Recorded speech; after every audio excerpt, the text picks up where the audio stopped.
Directors do not choose actors, they find people who can work with them. Rob Reiner did not look for actors. He looked for the truth in the stories he told. For 40 years, he made American movies that were real and honest. He made movies like Stand By Me, The Princess Bride, When Harry Met Sally, A Good Man. These movies were very successful. They also changed the way we talk to each other, the way we love each other, and the way we think about our childhood. Rob Reiner and his movies are still remembered today because they were so good at showing what is real and true about life. These were not always the famous actors or the ones who made the most money at the movies. They were the actors who gave Rob Reiner their all. The actors who made Rob Reiner a director. The actors who helped Rob Reiner turn his ideas into something that people would remember long after they were gone. Here are the actors that Rob Reiner thought were the best, and why no one else could make movies like the ones Rob Reiner and these actors made together. Number 10. Morgan Freeman. The director Reiner waited for a time to work with Morgan Freeman. When Morgan Freeman and Reiner finally worked together on The Bucket List in 2007, it seemed like it was meant to be. Morgan Freeman brought a sense of dignity to every scene. His character, Carter Chambers, needed to be wise without sounding like he was teaching people something, and Morgan Freeman was able to do that easily. Reiner said that Morgan Freeman's approach to acting was very precise. Every single line that Morgan Freeman said had a reason behind it. Every time Morgan Freeman paused, it meant something. Morgan Freeman was in a movie with Jack Nicholson. They worked really well together. People who watched the movie loved them in it. The director, Reiner, said that Morgan Freeman did not try too hard to show his feelings, he just acted like he was really there. The movie got some reviews, but a lot of people went to see it anyway, so it made a lot of money. Morgan Freeman's performance made Reiner think that it is more important to be yourself than to try to act a certain way. Morgan Freeman's calm and quiet way of acting made the movie really good. Number 9. River Phoenix. River Phoenix was 19 years old when the director cast him in the movie Stand By Me. The director saw something special in River Phoenix, something that was hurt and really beautiful. River Phoenix played the part of Chris Chambers, a kid who was also very sensitive inside. This role needed River Phoenix to show a lot of feelings that actors who were twice as old as River Phoenix could not show. When they were filming a tough scene, River Phoenix had a hard time. Rob Reiner took him aside, told him something very simple. Remember a time when a grown-up let you down? River Phoenix started crying away. The time they filmed the scene, it was perfect, and that is the one they used in the movie. Rob Reiner never forgot what happened that day. River Phoenix always did a job, and his acting felt real, especially when he was acting with the other kids in the movie. They all seemed to get along well. Rob Reiner said that Stand By Me was the movie that meant the most to him, and River Phoenix was the heart of it. When River Phoenix died in 1993, it was a loss, and nobody could replace him. River Phoenix is still remembered for the job he did in Stand By Me. Number 8. Tom Cruise. Tom Cruise was in the movie A Good Man. He became a really big star after that. The director, Reiner, needed an actor who could act against Jack Nicholson's character without getting nervous. Tom Cruise did a job. He was very intense, but also showed that his character was vulnerable. Tom Cruise played the role of Daniel Coffey, who was not just sure of himself, also learning to believe in things. The courtroom scenes needed to be perfect. Tom Cruise always got it right. Rob Reiner thought he was very disciplined. He did not let his ego get in the way. He did not take any shortcuts. He just did the work. The movie became Rob Reiner's hit, making over $240 million all around the world. Tom Cruise was as good as Jack Nicholson. He showed that being a big star does not mean anything if you do not have talent. It was the preparation that made Tom Cruise's performance great, not just his personality. Tom Cruise's performance in the movie was unforgettable because of the work he put into it. Number 7 is Cary Elwes. The director Rob Reiner went all the way to West Berlin just to meet Cary Elwes. They had one conversation. That was it. Cary Elwes was the Wesley. The movie The Princess Bride needed a hero who could be really romantic without being too weak, and Cary Elwes could do that. He could be charming without being annoying. Cary Elwes had read the book The Princess Bride when he was a kid. He always wanted to play the role of Wesley. Rob Reiner made Cary Elwes' dream come true by giving him the part of Wesley in The Princess Bride. When Cary Elwes was on set, he was really good at making the movie feel special. He was funny and charming. That made the movie feel balanced. The way he acted with Robin Wright was really good. It still feels fresh today. Rob Reiner trusted Cary Elwes completely to make the movie's different parts work together, like the action parts, the romantic parts, and the funny parts. When Cary Elwes said "as you wish" in the movie, it became a famous line, and it did not even seem like he was trying. At first the movie did not do well, but over time people started to love it.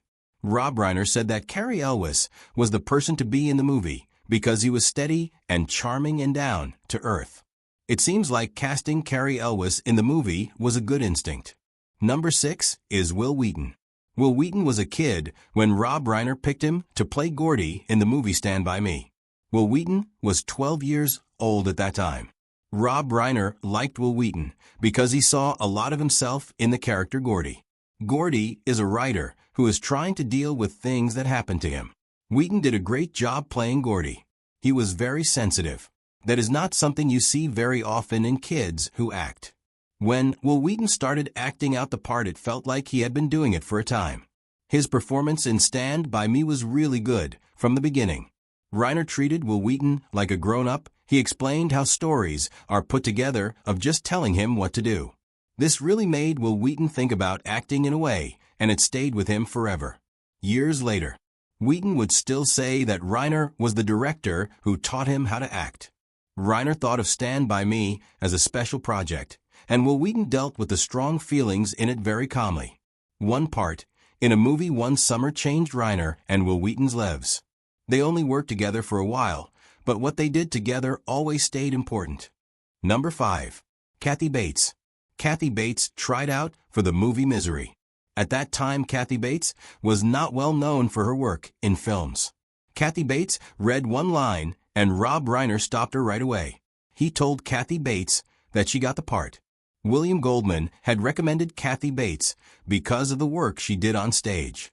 Rob Reiner trusted William Goldman's opinion completely. When Kathy Bates started acting in front of the camera, she did not just act like Annie Wilkes. Kathy Bates actually became Annie Wilkes. On the set of the movie, Kathy Bates had a time working with James Caan because he liked to do things his own way, without rehearsing. Kathy Bates wanted to have a plan, know what she was doing. James Caan wanted to be free to do whatever he wanted. The director, Reiner, saw that they were not getting along, and he used that to his advantage. He told Kathy Bates that James Caan was not paying attention to her, and he encouraged her to use those feelings to play the role of Annie. The result was really scary. Kathy Bates was able to change her character from being sweet to being mean in a second. Sometimes she could do both at the time. Kathy Bates won an award for her performance, the Academy Award for Best Actress, and it made her a movie star right away. Kathy Bates said that Reiner had changed her life. Reiner said that her performance was really something because she did not overact. One big role changed everything for her, and from on Bates kept doing great work and never looked back at her old life. Number 4. Billy Crystal. Billy Crystal and Rob Reiner were really close. They were friends. They met on the show In the Family. They stayed friends for over 50 years. When Rob Reiner was picking actors for When Harry Met Sally, a lot of people said no to the role. The movie studios thought Billy Crystal was a choice, but Rob Reiner thought Billy Crystal was perfect for the job. The friendship between the actors made their scenes together feel really natural. One of the moments in the movie was when Crystal came up with the line, "I'll have what she's having," which was said by Estelle, the mother of the director Reiner, and it is still remembered today. When the movie was first shown to an audience, everyone started clapping and cheering.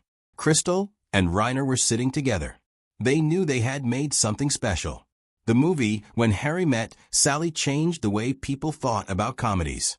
Crystal played the character Harry Burns, who was a funny guy, but also very guarded and real. Harry Burns was a character that people could relate to. That is why the movie When Harry Met Sally is still loved today. Reiner went through a divorce. That really helped him shape the character. He used his experiences to make the character feel real. Crystal learned about these things by watching what his friends went through. When Reiner and Crystal worked together, it was not about doing a job. They became like brothers. That is what makes the film so special. Reiner and Crystal had a strong bond, and that bond is what makes the film feel so real.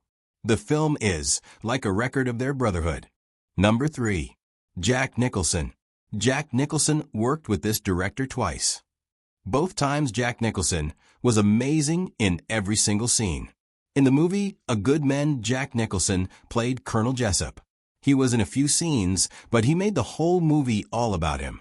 The scene where he gets really angry in the courtroom is very famous. It has one of the famous lines that people always remember from the movies. Reiner gave Nicholson all the space he needed to do his job. He always talked to Nicholson with respect, never told him what to do. Nicholson practiced his lines a lot when the camera was not rolling. After they did the scene, at times, Reiner said to save his energy for when they were actually filming. Nicholson just said, "I love to act." 15 years went by. Then they worked together again on the bucket list. This time around, Nicholson used his knowledge of writing for movies. Every morning Nicholson and Reiner would work on the lines together before they started filming. Reiner thought it was really great to be able to do this with Nicholson. Jack Nicholson did a job in all of his movies, no matter if they were serious, like the ones that take place in a courtroom, or funny, like the ones he made when he was older. He made 2 good films with the same person, and that was a really great team. They worked together for 20 years. Made some amazing movies that people will always remember. Jack Nicholson and his partner made these 2 films over 2 decades. It is one partnership that people will never forget. Number 2. Meg Ryan. Meg Ryan was not the person that Reiner thought of for When Harry Met Sally. A lot of actresses tried out for the part of Sally Albright. When Meg Ryan read the lines, it just felt right. She made the character seem smart and a little fragile, and she did it all very easily. The way Meg Ryan and Billy Crystal acted together felt real and comfortable from a start. Reiner thought Ryan had a feeling about things. You know the scene in the deli? That happened because writer Nora Ephron said women should pretend to have orgasms. Reiner was really surprised. Ryan made that moment really special. She was funny and real at the time. When Harry Met Sally made Ryan a big star in comedies. Reiner said later that Ryan understood the tone of the movie better than anyone. She made Sally a character that people could relate to without being much like everyone else. Ryan was light and funny, but not silly. Ryan showed that sometimes it is better to do less. Number 1. James Caan. James Caan did not believe in rehearsing. He believed in going with his feelings. This way of working really scared Kathy Bates when they were making Misery. Reiner got it right away. James Caan just did what felt right in every scene. His character Paul Sheldon was stuck, both in his body and in his mind. This role needed James Caan to react, not to think much about what he was doing. The filming of this movie was really tough. James Caan had to spend a lot of time in bed or sitting in a wheelchair. Some actors would have had a time with this. James Caan made it work. He was very good at showing feelings with his eyes. This made the scary parts feel real. The director, Reiner, knew what he was doing when he chose James Caan. The movie Misery got a lot of praise. Stephen King said it was the best version of his book. This meant a lot. James Caan and Kathy Bates did not always agree on how to do things. They came to like and respect each other. You can see this in the movie Misery. James Caan and Kathy Bates worked well together on screen. Reiner said that Caan is really good at being genuine. He does not try to be flashy or put on a show. He just tells the truth. Reiner thinks that Caan is a master of being present and honest, and that is what makes him so great. Reiner never talked about favorites. He talked about fit, the right actor for the right moment. These 10 gave him something beyond performance. They gave him honesty. They showed up prepared, ego-free, and ready to serve the story. Through them, Reiner found his voice. They made his vision real. Some collaborations lasted one film, others a lifetime, but each left a mark that shaped American cinema, frame by frame, line by line.